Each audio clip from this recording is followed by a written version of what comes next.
మహాత్మా గాంధీ జయంతి సందర్భంగా భూపాలపల్లి జిల్లా సాయంపేట మండలంలో గాంధీ విగ్రహానికి ఎమ్మెల్యే గండ్ర సత్యనారాయణరావు పూలమాలలు వేసి ఘన నివాళులర్పించారు.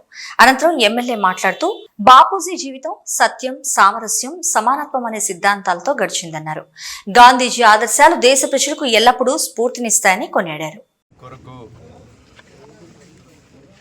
బ్రిటిష్ వాళ్ళను తరిమినటువంటి వ్యక్తి 155వ మహాత్మా గాంధీ జయంతి సందర్భంగా భారతదేశ వ్యాప్తంగా అన్ని వర్గాలు, ప్రభుత్వాలు ఘనంగా ఈరోజు జయంతి ఉత్సవాలను నిర్వహించుకోవడం జరుగుతూ ఉంది. ఈ యొక్క గాంధీ తాత ఏ యొక్క లక్ష్యంతో స్వతంత్రాన్ని సింధించారో, గాంధీ తాతతో పాటు 18 సంవత్సరాలు రాహుల్ గాంధీ తాత నెహ్రూ కూడా ఈ దేశ స్వతంత్రం కొరకు పోరాడి జైలు జీవితం అనుభవించినటువంటి వ్యక్తి నెహ్రూ.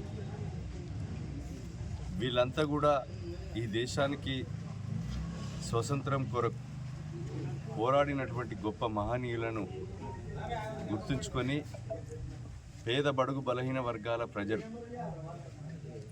ఈరోజు సమాంతరంగా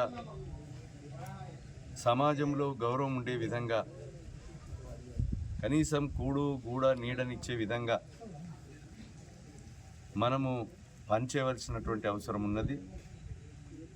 కనుక ఈరోజు ఈ రాష్ట్ర ప్రభుత్వం కూడా గాంధీ జయంతి సందర్భంగా గౌరవశ్రీ ముఖ్యమంత్రి గారు వారి యొక్క గాంధీ జయంతిని పురస్కరించుకొని పేదలకు రేషన్ కార్డులు అందించాలని, అదేవిధంగా రేషన్ కార్డుల కొరకు ఏదైతే పేదలకు ఉపయోగపడేటువంటి సంక్షేమ పథకాలు, ఇందిరమ్మ ఇండ్లు కానీ ఇంకా ఇతర ఫలాలు అందించే విధంగా